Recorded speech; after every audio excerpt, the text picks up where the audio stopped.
Okay, hello everyone and welcome. I'm Jason Gumpert from msdynamicsworld.com. Thanks for joining today for this event focused on introducing the new Microsoft Dynamics AX. It's obviously a big week for the AX team, as many of you probably know, but if you haven't been keeping up with the news, this webcast will be a great opportunity to hear from two Microsoft representatives who know all about the new release, Satish Thomas, Group Program Manager, and Pepijn Richter, Director of Product Marketing for Microsoft. To get this event started, please know that we do invite you in the audience to also add your feedback and ask questions today. Satish and Pepijn will be making some time at the end to answer questions. You can use the Q&A block that you see to the right of the slides to enter your questions at any point. Without further delay, I'm going to hand things off first to Pepijn. Thank you very much, Jason. Thank you very much for the invitation, and thanks for all of you that joined us today. It's both Satish Thomas, who's a Program Manager for Dynamics AX, and myself, Product Marketing Director for Dynamics AX, here on the call. And we wanted to give you in the next 60 minutes an overview of AX7, and specifically around lifecycle services and the lifecycle services pre-built solutions that we are creating. So I will start with the overview first, and then I will hand it over to Satish to go through that second part. If there are any questions, we try to answer these questions verbally at the end of the call. We might actually answer some questions during the call in the Q&A pane. So you can use both to ask any questions. I wanted to start out with the pre-announcement that we did for the new Microsoft Dynamics AX yesterday. You might have seen the news yesterday. We announced basically 4 components. The 4 components that we announced yesterday is that the availability of the new release is planned for Q1 calendar year 2016. We will also make a public preview available to all our existing partners and customers in about 140 countries. That public preview is planned for early December, and customers and partners can enroll into that public preview through their access on Partner Source and Customer Source. Thirdly, we have announced the new name for Microsoft Dynamics AX, which is not Microsoft Dynamics AX. But please note there's no reference to a year or version number anymore in that name. And it characterizes the change from an on-premises product to an online services with regular updates. And then lastly, in the announcement, we also announced our simplification of the pricing, especially for an online product, where we basically combined pricing for Azure consumption, database consumption, as well as ERP licenses into a single SKU. And we actually announced that we have 3 user SKUs left. So these are the 4 announcements that we did. During this call, we wanted to kind of walk through that high-level value proposition of this new Dynamics AX. We wanted to do a quick 2-3 minute demo, then close that section with the roadmap, so what's coming in the next 1.5-2 years, and then switch over to lifecycle services, where we again do a quick demo of lifecycle services as well. So going to kind of a high-level start, which is our Microsoft strategy, and our CEO, Satya Nadella, announced these 3 ambitions that we have as a company. And I wanted to anchor AX7 in that story. So what you can see is these 3 divisions, these 3 ambitions go across our divisions. We are uniquely positioned to serve both consumers as well as enterprises. And with this first pillar, what we want to do is we want to leverage everything we learn on the consumer sides into the enterprise space. And I wanted to give the example that we always hear, especially from my team managers and CIOs, is why can my user master a complex mobile device in a couple of hours overnight, but why do I have troubles rolling out and getting adoption of an enterprise ERP system? So that's what we are trying to do with that kind of under that first ambition, bring in everything that we have on the consumer side, including Skype, Cortana on phones, and bring that back into the enterprise business application space. So secondly is the initiatives that we have around kind of reinventing business productivity with all our productivity software that we have, and reimagining business processes. So what you see in this new AX is that the user interface is aligned between Office 365 and a business application. So just to make it easier for people to ramp up on systems just much faster. And then thirdly, it's around kind of using the intelligent clouds. And what is important for us, if we look at our investments in Azure as a product portfolio, we see it's much more than only an infrastructure play. It's mobile services, it's data services, machine learning and IoT included, that we offer to organizations to just pick up what makes sense for organizations at this time and do a roadmap planning moving forward. So these are the three ambitions that we have. So how does AX7 fit into this one? We have tried to capture everything in one image. And although this AX7 is very much a technology release, as we call it, it is very beneficial for the business side as well, and that's what we have tried to convey in this message. And let me start with kind of the middle ring here, which is the what we call the proven business logic. So what you see and what you probably know from Dynamics AX is we provide capabilities for 5 industries across product-centric organizations as well as services organizations. We have a wide network and ecosystem of partners and customers that actually extend the business logic to deliver last mile solutions for their specific needs. Everything that we have currently in the current in-market product, Microsoft Dynamics AX 2012 R3, to be very specific, CO9, it's an update, the last update that we did. That business logic that's running with thousands of companies worldwide, we are actually bringing that over to this new platform. I would say about 97%, 98% of the business logic is similar between that release and the new release. So it's not a new release from a data logic, a business process perspective. If you look at the technology changes, they are threefold. So first of all, they are around that intelligent user interface, which fits with the previous slide about more personal computing and as well as reinventing productivity and business processes. So what you will see is that we are introducing a completely new HTML5 browser-based user experience. It is just beautiful in design if you see it a little bit later. But 100% of the business data is actually accessible through that HTML5 client. So we have been redesigning about 5,000 forms to fit that new user interface. It runs on multiple devices, multiple operating systems, as well as multiple browsers. So if you look at the three kind of roles that we had in mind, so the user, it's easy to access, it's easy to use, it's a web browser that people are familiar with. If you look at the IT admin, it's a very thin client, so it's very easy to deploy this on machines anywhere. And then thirdly, from a developer perspective, we actually build in an abstraction layer where developers can still work from within the AX development environment, which is Visual Studio, and develop the UX controls. Only when you introduce new controls, the developers need to know HTML5. So that's the first one. The second one is around BI. If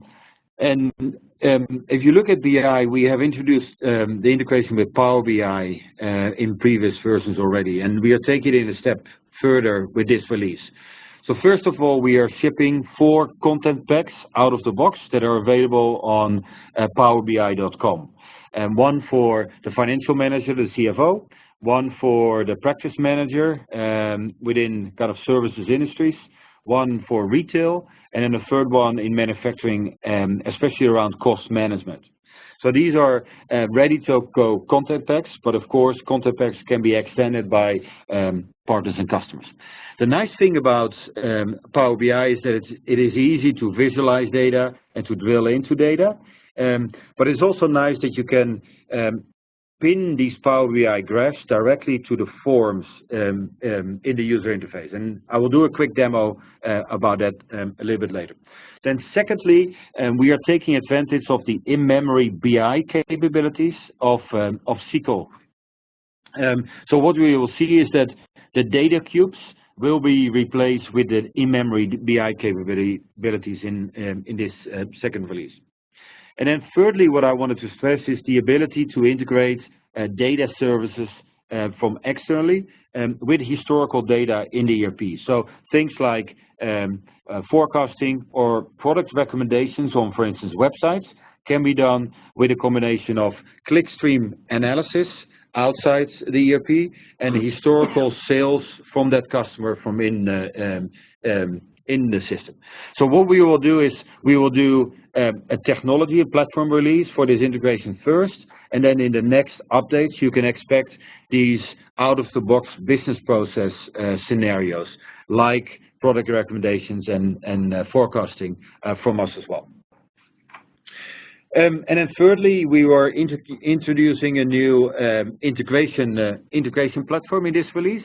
There are a few things that we enhance, the integration with Office 365, of course, but also the integration with CRM.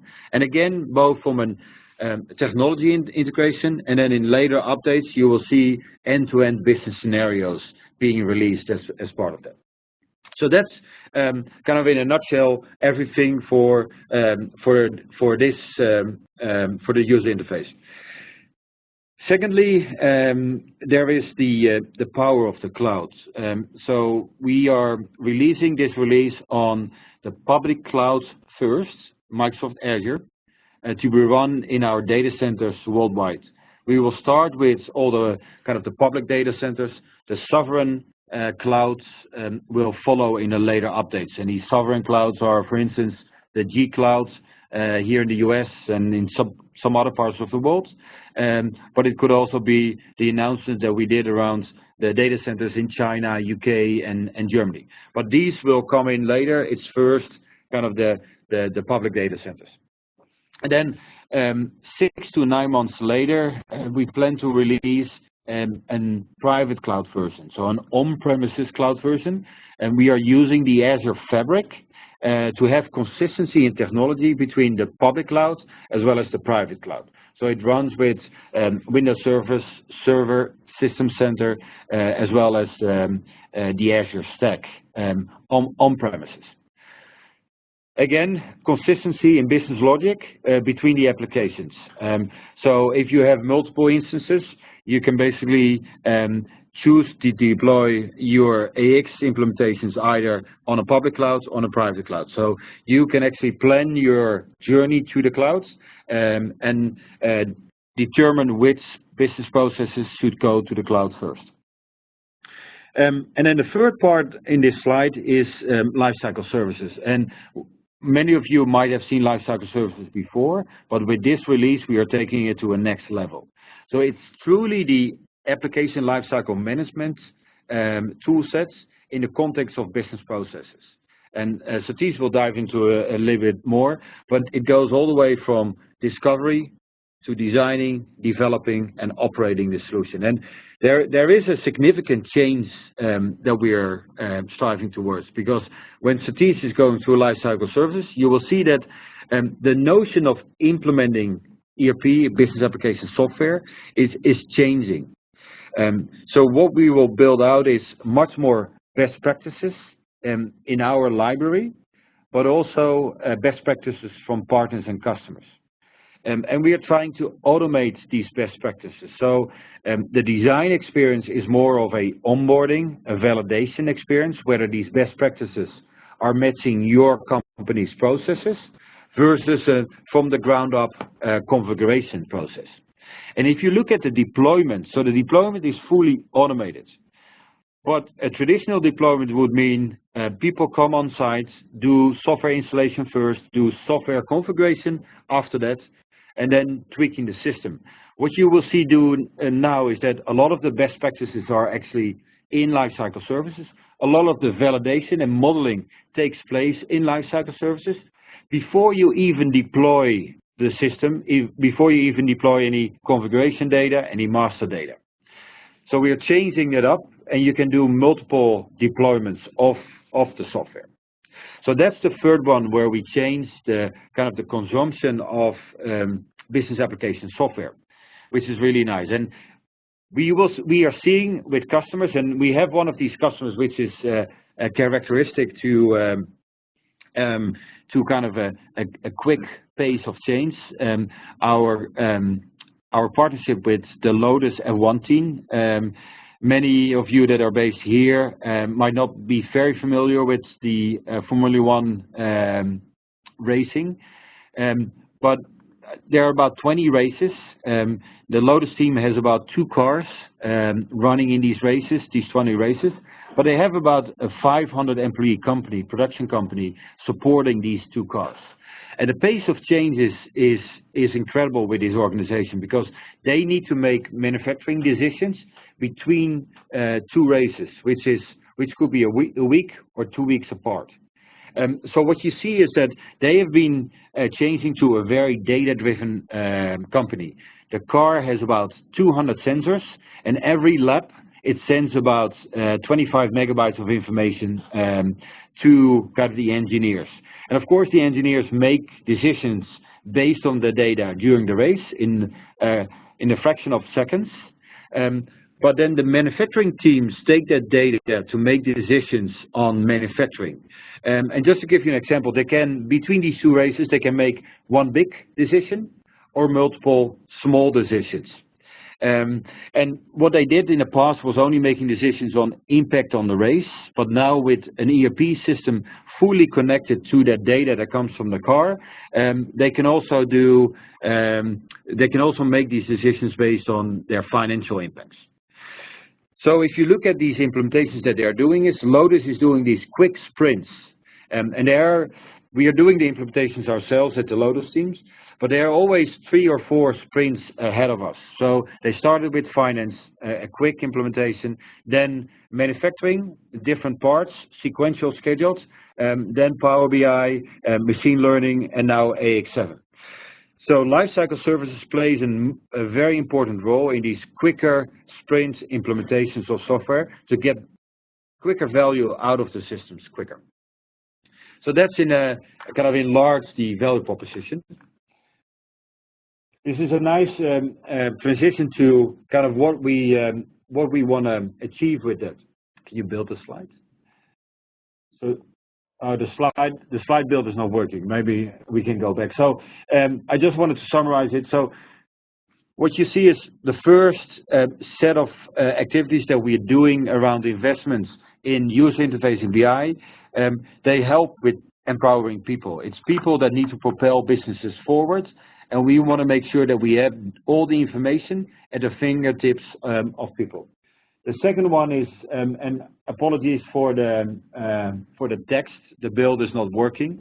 But the second one is around proven business logics. And I wanted to stress again, we are taking the business logic that we had in R3, our current market products, and bring that to the new release, which enables the entire ecosystem to actually use proven solutions from ISVs. We have about 75 ISVs in kind of an early adoption program, and we plan to have about 25 of them ready. Satish will dive into that a little bit later.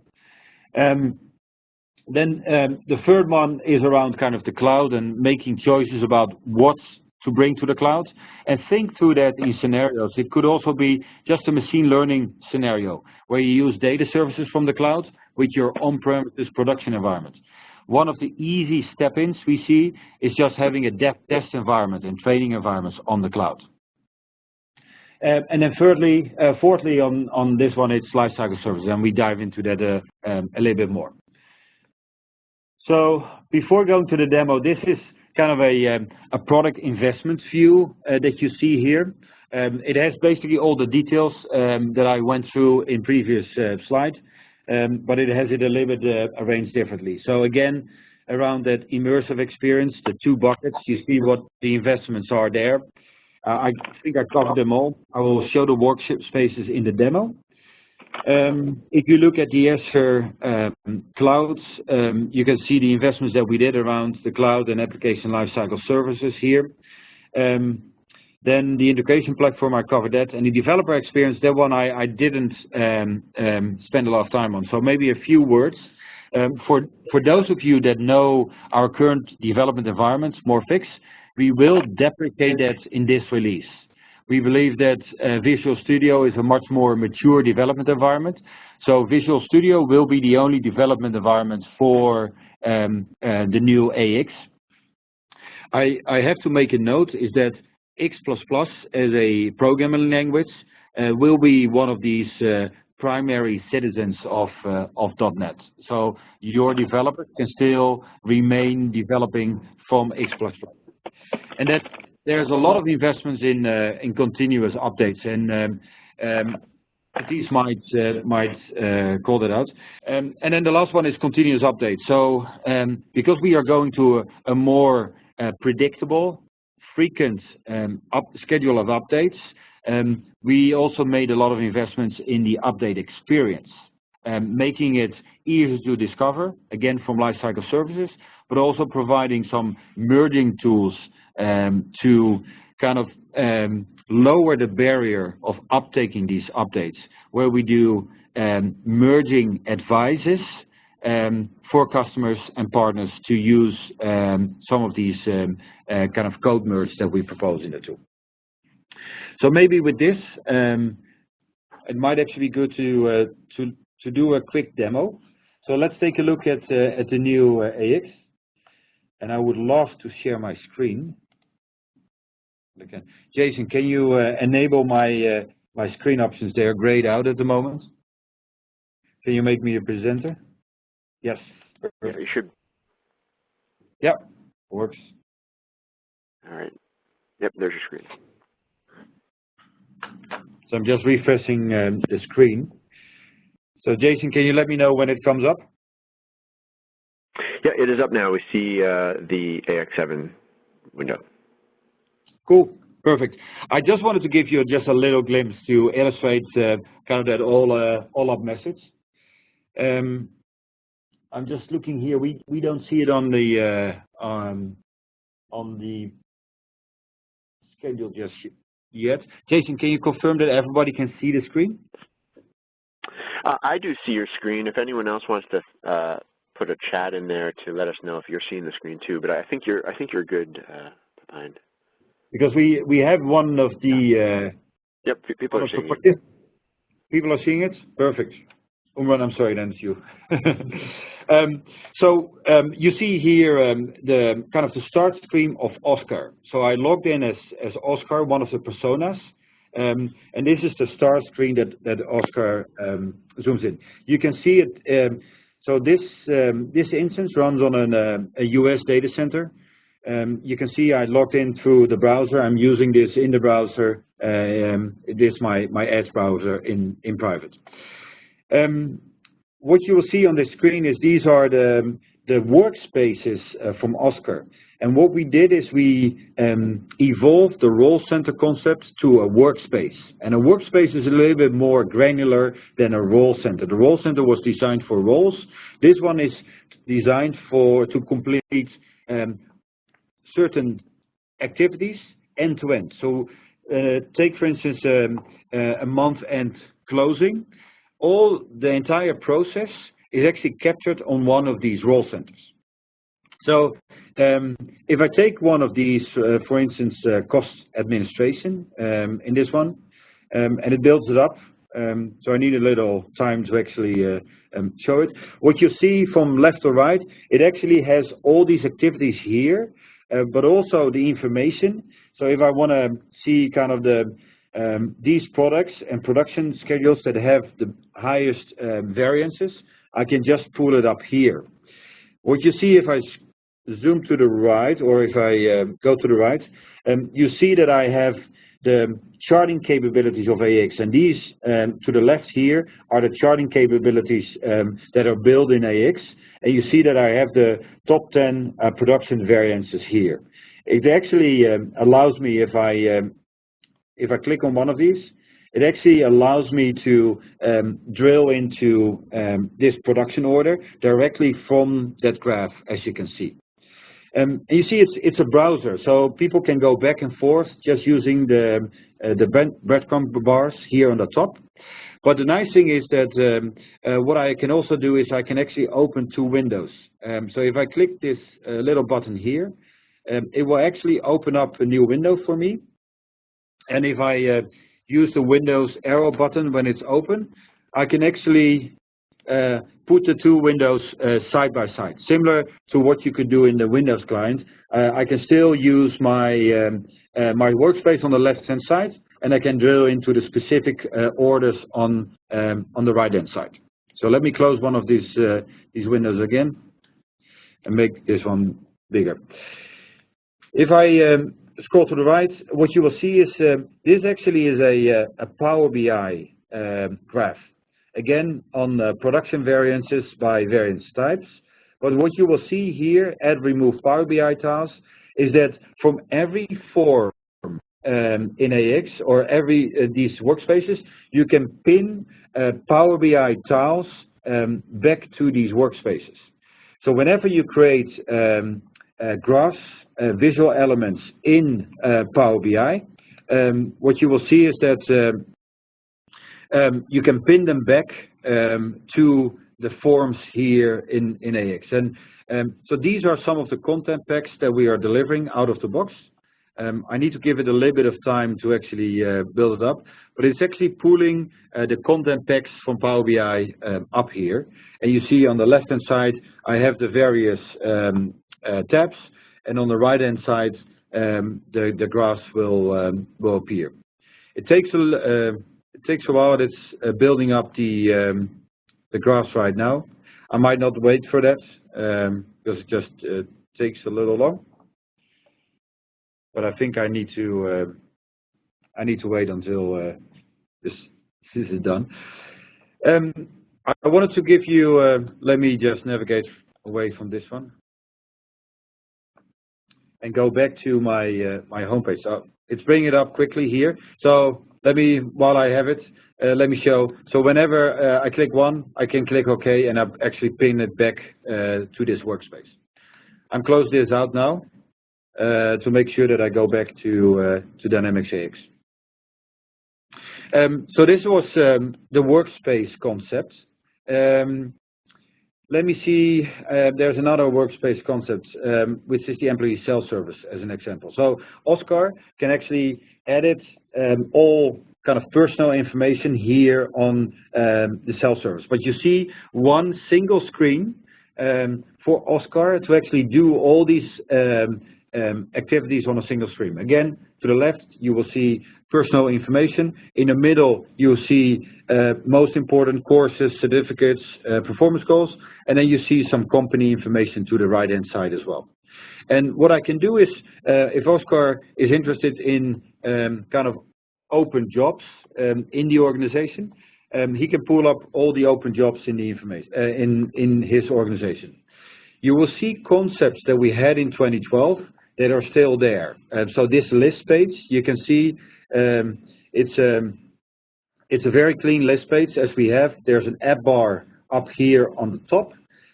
But concepts like filtering is here, but also the fact boxes that we had before are here. So if I pull up this fact box, it will actually give me information about this first role within Contoso, Oscar's company. So again, we have tried to keep that very consistent with we had in the past. What is possible here is the integration with Office 365. So you will see that there's an export to Excel from all these list pages. So I can open the same overview of roles in Excel, and Oscar can take it home to look a little bit more to each of these activities. And again, here you can see it opened in Excel. What we are actually enabling is a round trip. So we are actually enabling people to go in, do changes, and push it back to the ERP again.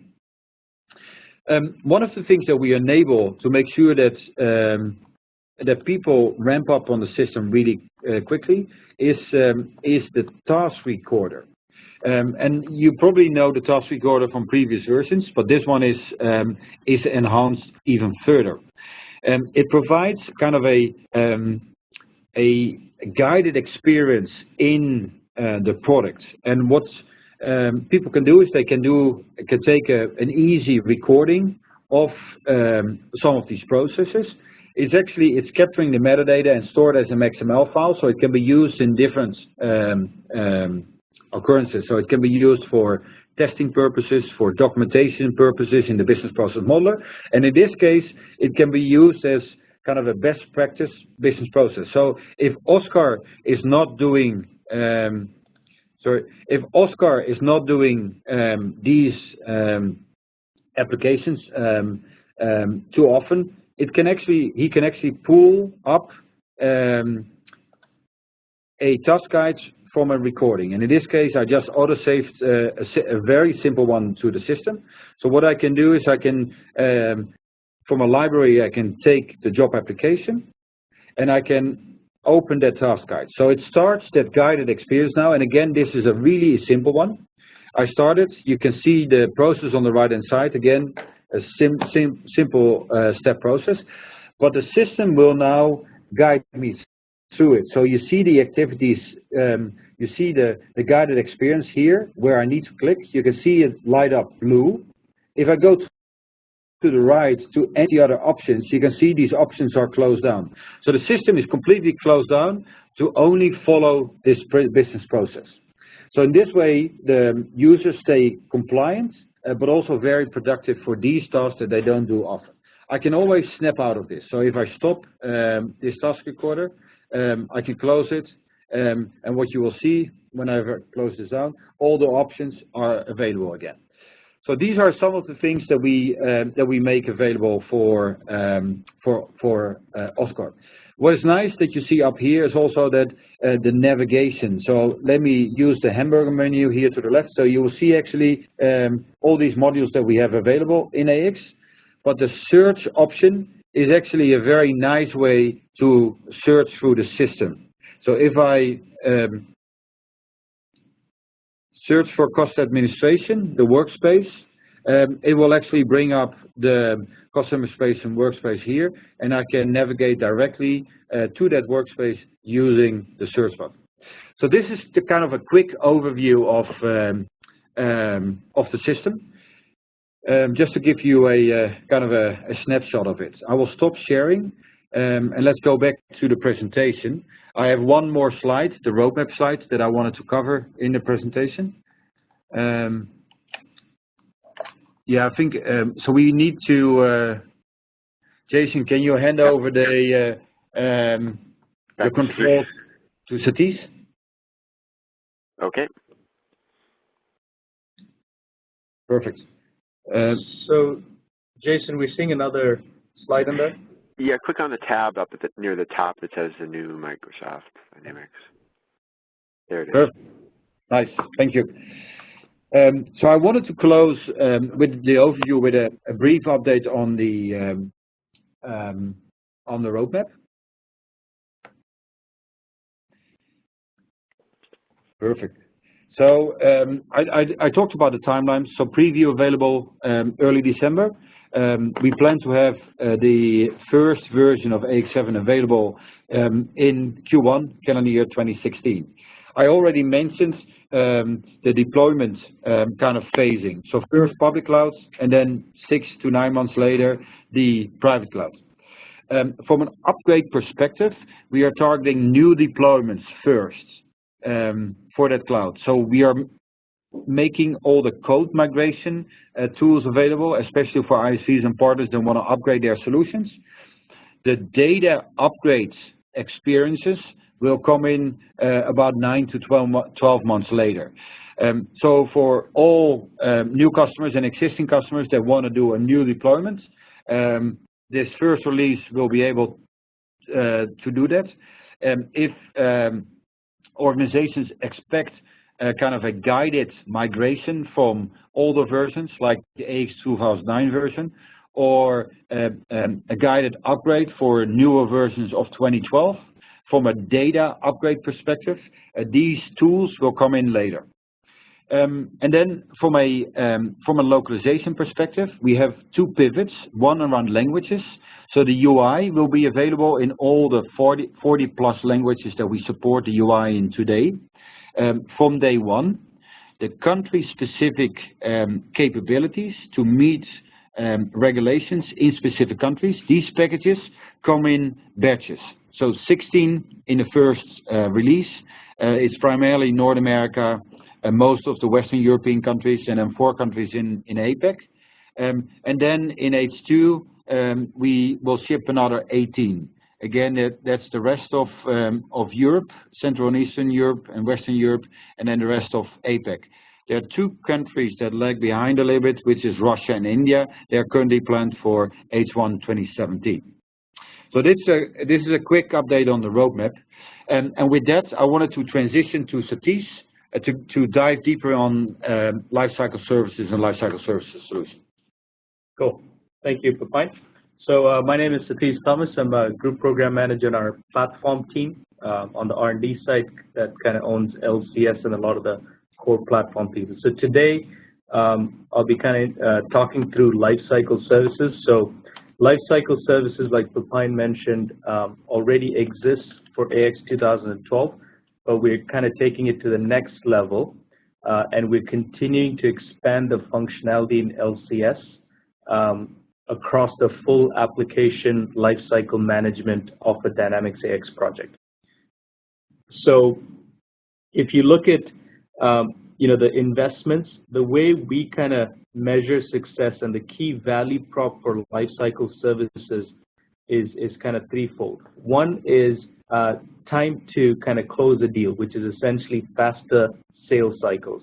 The second is the time taken to complete an implementation, which is essentially everything from your define to develop to operate phase. And finally, as part of your ongoing implementation, the whole updates, everything that it takes to operate an instance. So we measure the effectiveness of our support and update experience, etc., on an ongoing basis. So the overall thing is to improve uptime and customer satisfaction as well.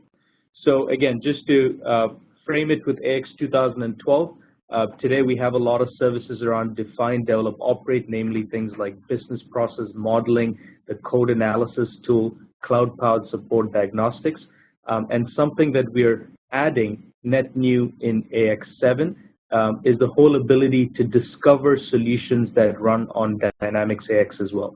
So in the demo phase, I'll focus a little bit on that piece as well. But I just want to kind of frame it with this slide to show you what are the key value props that we're shooting for from a lifecycle services perspective, and which specific areas are we expanding in AX7. So with that, I'll kind of switch into the next slide. So another important piece that I wanted to cover in this session is, in addition to all the application lifecycle management services that we provide, one of the feedback and things that we learned from in-market is the need for the ability to discover ISV solutions that run on Dynamics AX. So one of the efforts that we're working on in AX7 is around the curation of ISV solutions, which includes predefined IP, predefined business processes and IP, including manuals. So Pepijn briefly talked about this in terms of task guides. So one of the things that we're focusing on is, as part of the creation of that ISV solution, what we're essentially requiring is IP plus manuals or task guides that enable the consumption of that IP in a more predictable fashion as well. So I'll show a demo of all of this just so that you can kind of see exactly what this looks like. And then obviously when ISVs and solution creators create these solutions and they pass the curation bar, we allow them to publish into the Azure Marketplace. And from a customer perspective, you're able to go to the Azure Marketplace to browse, discover these solutions. And if you decide to go with one of those solutions, you're able to consume it through Lifecycle Services. So the context of this slide is to introduce what we call LCS solutions, which are predefined IP and business processes that ISVs and partners create, and allowing you to consume that through all the services that we have within Lifecycle Services. All right, with that, I will actually step into a demo. So, Jason, let me know when you can see my screen. We see it now. Okay. Perfect. So just to paint the picture here a little bit for the demo, so what I'm going through is the customer scenario for discovering an ISV solution for Dynamics AX, the new Dynamics AX, and how you will be able to consume this. And what I'm going to show you is a small sliver of the entire experience. And from a consumption experience, what I'm going to show you is how you're able to try out that ISV solution that you just discovered in the Azure Marketplace. So what I'm showing right now is the Azure Marketplace homepage. This is actually live right now. And if you notice on the homepage, you have categories of technology like virtual machines, developer services. But one of the things you'll notice is at the bottom, we have a dedicated section for Microsoft Dynamics solutions. So this is a global pedestal for our ISVs and partners to build their solution and expose it, but more importantly for customers, an ability to discover, try out a solution, and eventually buy and consume as well. So as you can see here, we already have some solutions on the marketplace, but as you can imagine, we're working with a lot of partners to build for AX7 right now. So for the purpose of the demo, I'm going to click on one of these solutions. So let's pick Manufacturing Essentials. As you can see, there's solutions for pharmaceuticals and all that different verticals as well on the marketplace. So here I've chosen a Manufacturing Essentials solution. So again, this is not a marketing placeholder. Essentially, it is marketing information about a solution which has a lot of the implementation artifacts, including code, business process models, help files, task guides, etc. So this is a full-blown solution that is ready to get consumed by Lifecycle Services in a predictable fashion if you wish to proceed with it. So here you can see some description about the solution, some screenshots. Solution creators might choose to add some videos, etc., but hopefully you get the point. Now, as a customer, assume I'm not ready to buy this yet, but I just want to try it out.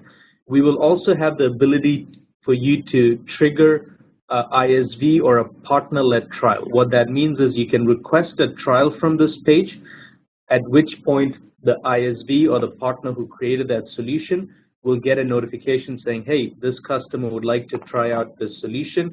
Would you like to allow that customer to try it? And obviously there's going to be an offline communication, qualifying that trial, etc. But I just want to give that context as well. So assume the ISV has said, yes, I'm happy to have this customer try my solution. What we enable is through Lifecycle Services, the partner can come in. Obviously, there's a lot of service in Lifecycle Services, but what I'm showing you here is the deployment pane. The partner or the ISV is able to deploy a trial instance for the customer with the entire solution collateral that they created and got curated and published into the Azure Marketplace. So again, this is the LCS pane, but from a customer perspective, when you're going through a partner-led trial and ISV-led trial, all you get is an endpoint URL, and you get into this experience. So as you can see here, it's asking me some questions. The partner, the ISV that's initiating this trial, will get a lot of this information. So the customer is essentially describing what their role is, what their organization does, etc., etc. We quickly give them a video of how AX works. We introduce a few of the key aspects of the Dynamics AX client experience. We also give them some more tips around how to get around, what are the key UX concepts in the new Dynamics AX client. And finally, again, some more power tips for usage. And then finally, we allow them to give us feedback, which we also route through the ISV who has created the solution. But a few more kind of born in the cloud experiences, like, when you're going through a trial, being able to share with social media that you're trying it out, your LinkedIn circles. Even eventually, we're thinking about the ability to add other people within the customer to this trial so that you can experience it together. So let me just click Start. At this point, what is happening is this is essentially a real Dynamics AX client, which got provisioned with the solution that ISV created. So this is a very custom trial experience for the solution that the customer wanted to try out. So if you look at that banner on top, this is obviously a retail solution, fashion and retail. So you've got a custom banner up there. And the other important thing I'd like to call out is, as part of the solution, the partner or the ISV can also provide task guides, which is how they would like the customer to consume or try out their solution. So if you look at this task guide right here, Pepijn had already showed you the concept of a task guide.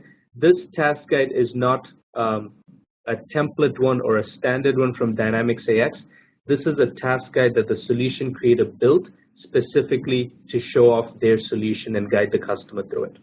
So again, I want to kind of, from a demo perspective, show you the experience around how a customer can discover solutions that run on top of Dynamics AX in terms of ISV solutions and other partner solutions, and also show you a sliver of that consumption experience, in this case a trial experience, which is enabled through lifecycle services for the partner or the ISV.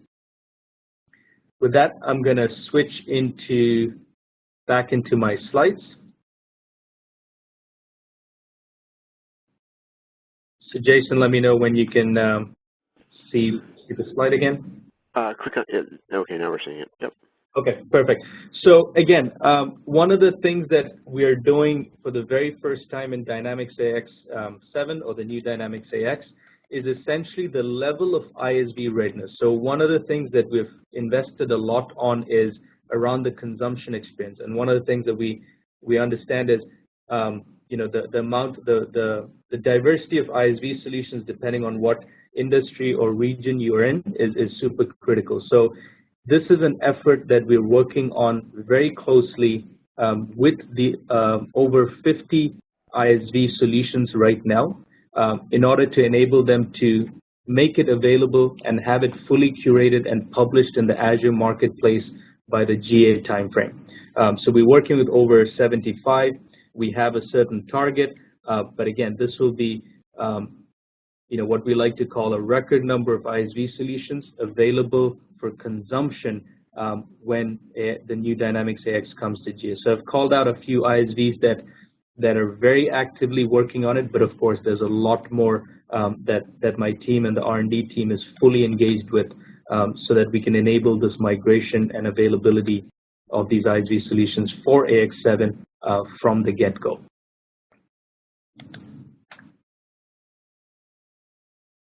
With that, I think that was pretty much kind of the end-to-end view that we want to show you. With that, I think we'll be open for questions. And Pepijn, do you want to close it up?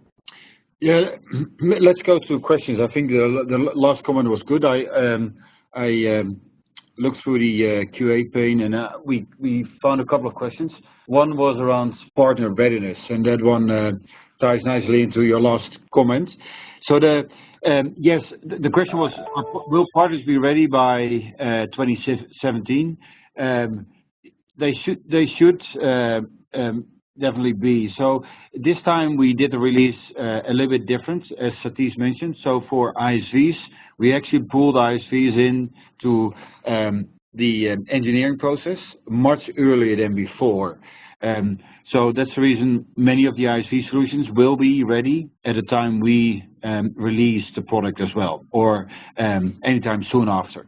Then secondly, we did a first kind of technical conference here in Seattle in the October timeframe already. So that was the first readiness blitz.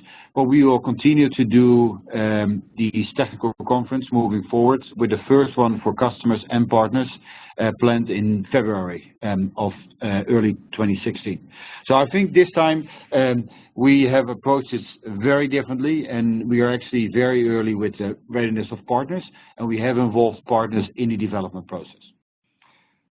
So I'm hoping that answers the first one. There was a question around kind of on-premises versus online. There was the retail question. If you're planning to deploy in 2017, I feel that you should probably start with the new Dynamics AX versus 2012. What you will see is, because the business logic is similar, you can actually already start evaluating the system, doing some designs based on the current Dynamics AX, the first version that we'll release, and then transition to the on-premises version that will come in later in 2016. But I feel if you have a plan to start your implementation in 2017, that's probably it's probably better to go with Dynamics AX. There were so the new version. There were some questions around MPOS. So the nice thing is that in the new version we also release CloudPOS. So we have an MPOS version. There's actually a workspace, a retail IT workspace in the new Dynamics AX, where actually all the deployments, especially the store operation deployments, can be done from a central place where you can download modern POS packages, you can configure them before pushing them out to the stores, but we also have a cloud version available of that. So I think what you will see in this new version is that you have more options to deploy your solution, and you can actually do hybrid installation as well, where you might actually run your point of sales in a cloud POS and some of the other server components in an on-premises environment.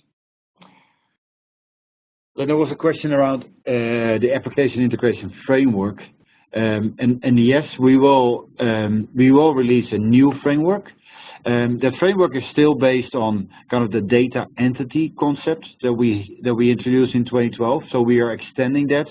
We are making much more data entities available, and these data entities are basically an abstraction layer for kind of the data structure underneath, and it's basically flattening these data structure to make it easier for kind of power users, developers to do that integration. And that the new integration framework supports all kind of all the latest protocols.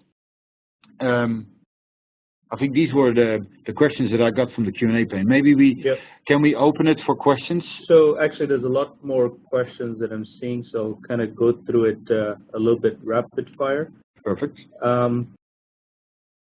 So there's one question about, maybe I missed this, where and when can partners add to the marketplace? So we're actively working right now with partners. So if you're a partner in ISV and you're not already part of it, reach out to myself or Pepijn, and we'll kind of get you included in that program.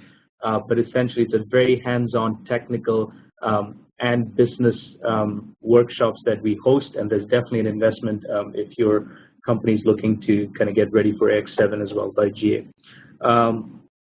Can I get a list of the ISV solutions? Yes, at Convergence EMEA, we will be sharing a more detailed list of who are the solutions that are kind of close to getting done and will be ready for GA. so you can expect that there. The tab program for on-premises, we are actually opening that up. So there's the tab is a rolling program, so we are opening it up for the second wave at the on-premises installation at this moment. Yep. So there's a question in there